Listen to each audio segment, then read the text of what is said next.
उस जिस मोहल्ले में, जिस कॉलोनी में वो शारदा रहा करती थी, सर्वानंद की माँ, उससे थोड़ी सी दूरी पर एक परमात्मा कबीर जी की शिष्या थी। और वो किसी कामवश चली गई शारदा के घर। पहले जाकर कुशल मंगल पूछा तो उसने बताया। शारदा ने कहा, बहन कुशल क्या बताऊं, मैं तो अंतिम सांस गिन रही हूँ, बहुत दुखी हूँ, मैंने सब जगह क्रियाएं कर चुकी हूँ। तो उसने पूछा कि कोई साधु संत की शरण में जाना चाहिए आपको, जब आपसे कोई लाभ नहीं मिल रहा कहीं से। तो शारदा ने कहा कि मैंने यहाँ आसपास का कोई साधु संत छोड़ा नहीं, और तीर्थ वर्ष जहाँ भी जिसने जो कोई जंतर मंत्र मत्था टेकना बताया मैं सारे कर चुकी हूँ, और औषधियों का प्रयोग भी मैं बहुत कर चुकी हूँ। और ऐसा बन गई थी, बहुत कमज़ोर हो गई थी, सारे शरीर में बुरा हाल हो रहा है, ना मर रही हूँ ना जी रही हूँ। तब उस बहन ने कहा कि बहन एक बात मैं बताऊँ, जब मान ले तो। हाँ बताओ। आप मेरे गुरु जी से दीक्षा ले लो, आप दुखी नहीं रहोगी। तो कहने लगी, बहन मैं तो थक चुकी हूँ मेरे गुरुओं के चक्कर में, थक ली कति कहीं कुछ नहीं हुआ। कहने लगी, फिर उसने बताया कि हमारे ऐसे ऐसे कष्ट थे, ऐसे ऐसे दुख थे, हम कति स्वस्थ हो गए, पूरा परिवार चैन से जी रहा है, और आर्थिक स्थिति भी हमारी पहले से बहुत अच्छी हो गई है। तो कहते मरता क्या नहीं करता, वो सोचता चल हो सकता है कोई छुपा हुआ परमात्मा का प्यारा भक्त संत। उसने कहा कि कौन है आपके गुरुजी, बताओ मैं चल पड़ूंगी। कहाँ है वो? कि यहीं काशी के अंदर हैं, और कबीर नाम है उनका। वो कहाँ रहते हैं? शारदा ने पूछा। उस परमात्मा की शिष्या ने बताया कि वो जुल्हाओं की कॉलोनी में। जुल्हाओं की कॉलोनी में क्यों रहते हैं? क्या वो धानक है? कहाँ वो धानक है, जुल्हाए है, कबीर जुल्हाए है कहाँ? तो कहने लगी, बहन कहने लगी हाँ, जो शिष्या थी। लेकिन शारदा वो जुल्हाए नहीं, वो तो परमात्मा समझ लेना। यानी इतने सुख तो भगवान ने दे सके जो वो दे रही है। शारदा बोली, नहीं मेरी तो इज्जत का नाश हो जाएगा, मैं पंडितानी और वो एक शूद्र धानक, मेरा तो जीना हराम हो जाएगा समाज में, मैं तो मर जाऊं बेशक पर उससे नाम ना लूं। उसके बाद परमात्मा ने एक और ब्राह्मणी भेजी, वो भी परमात्मा से दीक्षित हो चुकी थी, और वो उनकी कोई रिश्ते में भी लगती थी शारदा के। भेजी का मतलब यह है कि कुछ ऐसा कारण बनाया।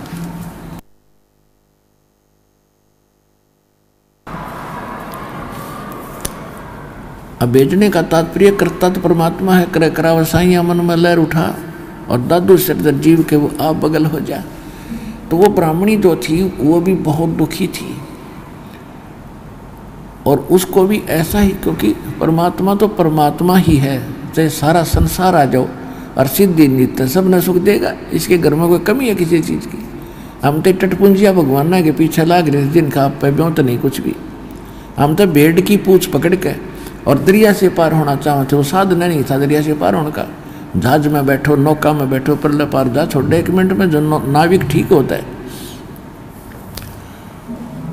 तो ऐसे वो भी सुखी हो रही थी। जो भगवान की शरण में आ गया वो तो गुण गाता रह जाता है। तो वो पंडितानी अन्य कोई थी जो उनकी नातन भी थी, कोई किसी रिलेटिव थी, वो किसी कामवश पहुंच गई। कुशल मंगल पूछा, देखा कि आपका तो बहुत बुरा हाल है, बहन क्या हुआ आपको? शारदा से पूछा तो उसने सारा दुखड़ा रोया।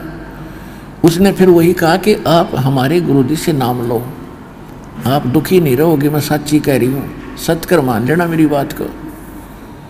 तो उसको कुछ आशा जागी कि ये तो पंडितानी है, कोई अच्छे महात्मा से नाम ले रखा होगा, कोई उच्च जाति का होगा। तो शारदा ने पूछा कि कौन है आपके गुरुजी? कि मेरे गुरुजी कबीर साहब हैं।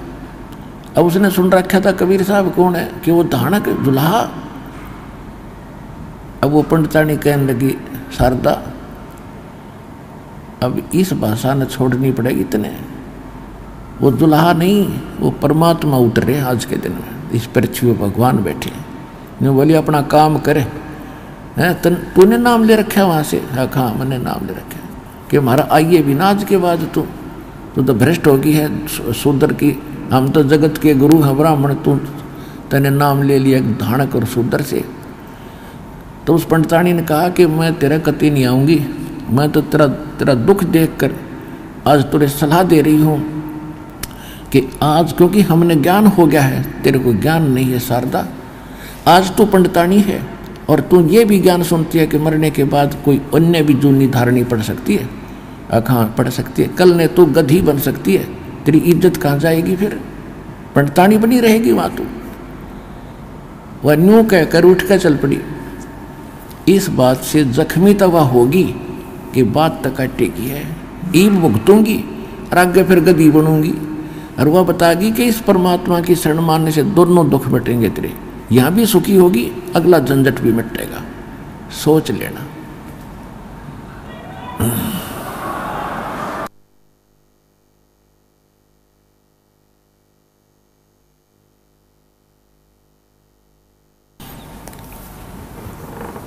अब वो तड़पती रही, अब करूं तो करूं क्या, इधर गिरूं तो झेरा, इधर गिरूं तो कुआं। अब ये काम भी परमात्मा ही करेगा। एक दिन वही पंडित जो रामानंद जी की डिस्कशन में, चर्चा में परमात्मा से संपर्क हुआ था, वो भी शारदा का नाती था, किसी रिश्ते में रिलेटिव था। और शारदा को ये मालूम था कि उसके घर में तक कैर टूट रहा है, और कई जगह तो इकट्ठे जाया करते थे वो समाधान के लिए, दोनों, शारदा भी और वो भी अपने बच्चों समेत जाया करता था। परमात्मा कहते हैं अपने हंस के लिए मैं 100 छल छिद्र करता हूँ। अब पीछे तो मालिक पढ़ रहे थे उस भूतनी के, बनी बैठी पंडितानी कर बनाओ कुतिया, मालिक कैसे देख ले। कहते जो जन मेरी शरण है ताका हूँ मैं दास, और गैल गैल फिरता रहूँ जब तक धरती आकाश। वो हमारे लिए भटक रहे हैं, रो रहे हैं, कैसे कारण बना के इस काल ने इसे के लिए बना दिए, हमारे हिंदू मुस्लिम सिख ईसाई बना के और ब्राह्मण ये जाति बना के कि कौन पहुँच जाए इन तक। और कोई कह दे साची तो मार दो, काट दो, कोई बात है ये? ज्ञान सुने समझ में आओ तो ग्रहण करो, ना मत करो। ऐसा जुल्म कर दिया। अब वहाँ तक पहुँचना क्या हंसी खेल था मालिक तक। लेकिन ये भी परमात्मा है, कोई बालक नहीं है।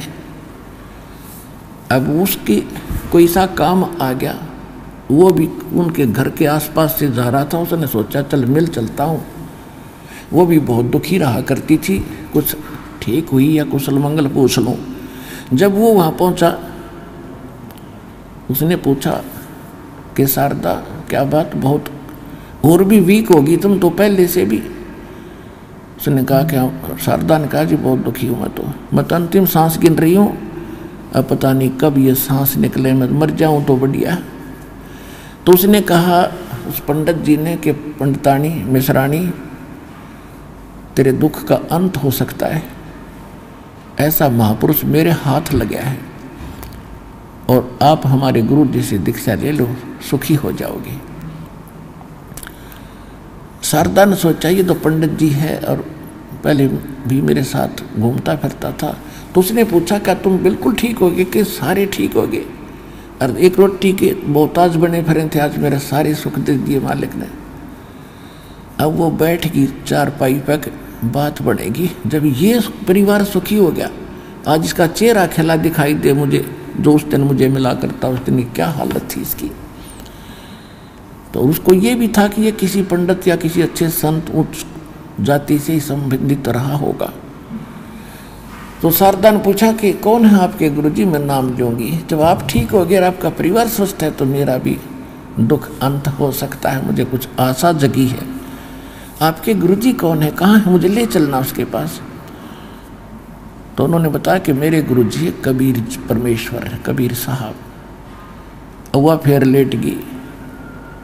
अब वो धाणक कबीर परमात्मा, पंडित जी बोला मिश्रानी भूल जाए इन बातों को, वो परमात्मा स्वरूप हैं और देख मेरी क्या हालत थी। मैं किसी रिश्तेदार के पास जाता था तो समझ जाते थे कुछ पैसे मांगने आया होगा, और दूर से ही मुंह उनका चेहरा मुझे पता लगता था कि मुझे देखकर कितने नाखुश हैं। और आज वो मेरे से उधार ले जाते हैं। इन पंडिता, इन समाज ने क्या दिया था मेरे को, और तू इस समाज के चक्कर में अपना जीवन नाश मत करे। ने बोली ना, मेरे बस की बात को ना, मैं ना लूँ नाम, मर जाऊं बेशक। देख काल ने कैसी अड़ा रखा लठ इस मान मर्यादा का, लेकिन मालिक कच्चा को नहीं तोड़ के छोड़ देगा इसने।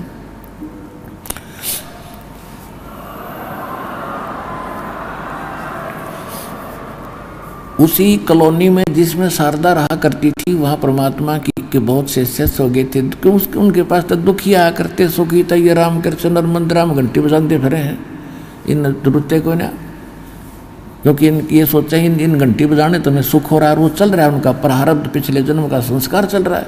जब कैर टूटेगा ये मंदिर धीरे धीरे रह जाएंगे, फिर धक्के खाते फिर को बाबा जी बाजा कि तो और छिट्टे झाड़ा लुआ लिया।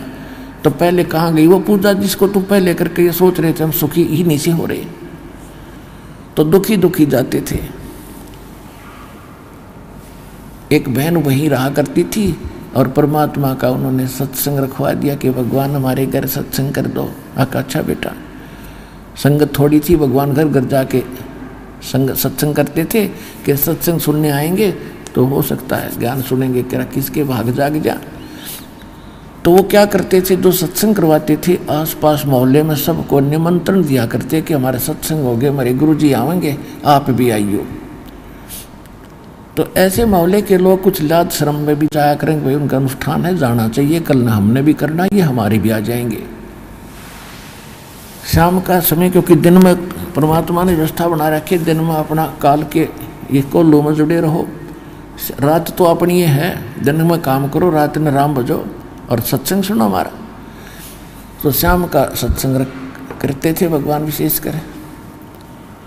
तो वो बहन जो जिसने सत्संग रखवाया था वो शारदा के घर गई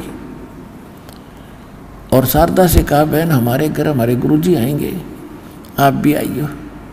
और आप तो बहुत दुखी हो, आप नाम लेकर देखो पंडितानी, देखिए फिर गुण गाया करेगी। आज आपने दुल्हा दिखाई दे सही, ये परमात्मा आए हुए हैं, परमात्मा के तुल्य हैं। शारदा बोली, भाई देख आ जाऊंगी। उसने औपचारिकता से कह दिया कि आ जाऊंगी, या नाराज ना होगी, ठीक से बहन आऊंगी। अगर सोच रही थी मैं ना जाऊंगा, फिर उसने परमात्मा ने प्रेरणा करी। अब क्या सोचा शारदा ने कि मैं सभी कह रहे हैं ठीक कर देते हैं, स्वस्थ हो जाती है, ऐसा सब होता। तो उसने सोचा कि मैं जाऊंगी और गुप्त रूप से जाऊंगी, यदि मेरे को आशीर्वाद देने से कुछ राहत मिली तो मैं नाम ले लूंगी, नहीं तो उठ कर जाऊंगी। ये सोचकर वो मुंह पर पर्दा डाल कर घूंघट काट के निकाल के, और भी भगत आ रहे थे, माइयाँ भी आ रही थी, भगवान सामने आसन पर बैठे थे। एक जोत जला करते दाता देसी घी की खड़ी, वो दीपक रोशनी का भी काम करती थी और यज्ञ हवन का भी काम करती थी। सत्संग के दौरान वो जलाई रखी थी, टिमटिमाता प्रकाश था, स्पष्ट चेहरे दिखे नहीं थे। सभी आ रहे थे, भगवान के चरणों में मत्था टेक रहे थे, अपना अपना स्थान माई बहन अलग अलग ग्रहण कर रहे थे। अब शारदा भी आई मुंह पर घूंघट डाल कर कि अड़ोस पड़ोस वाली ना पहचानने या पंडितानी आएगी। और जैसे मत्था टेक रहे थे चुपके से वह भी मत्था टेक्या। परमात्मा ने सिर पर हाथ रखा और कहा कि सर्वानंद की माँ, आज दानक के चरणों में क्यों कराएगी तू?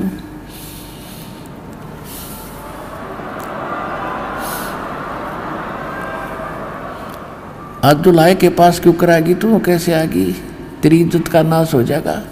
के कहोगे देख उसका मुंह पर्दा न्यू करके देखो भैया, सर्वानंद की माँ है। परमात्मा बोले पंडितानी।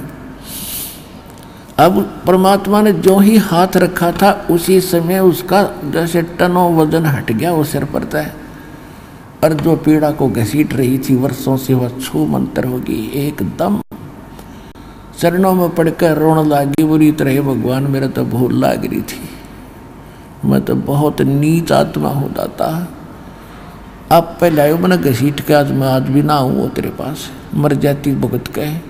और खड़ी होकर उसने कम से कम आध घंटा कहा, है बहनों हे भाइयों ये तो सचमुच भगवान आ रहा है।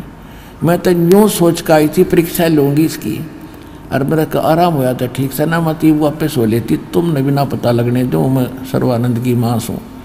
ये तो जानी जान है न, पहले तो ठीक करी और फिर मेरा इंट्रोडक्शन आइडेंटिटी बताई किया हुआ है सर्वानंद की माँ। वहीं बैठ गई।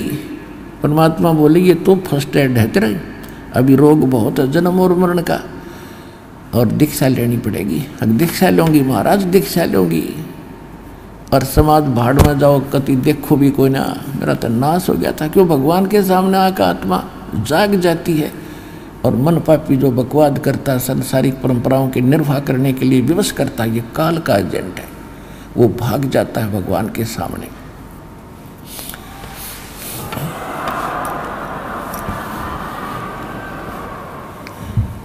अब परमात्मा ने दीक्षा दी, फिर नाम ज्ञान सुनाया 2 घंटे 3 घंटे, परिपूर्ण कर दिया। आत्मा तृप्त होगी, और थक चुकी थी सब जगह के सब झूठे पाखंडी हैं, कोई संत नहीं पृथ्वी पर। संत है या भगवान है तो परमात्मा ही है, कबीर जी। अब कहने का भाव ये है पुण्यात्माओं।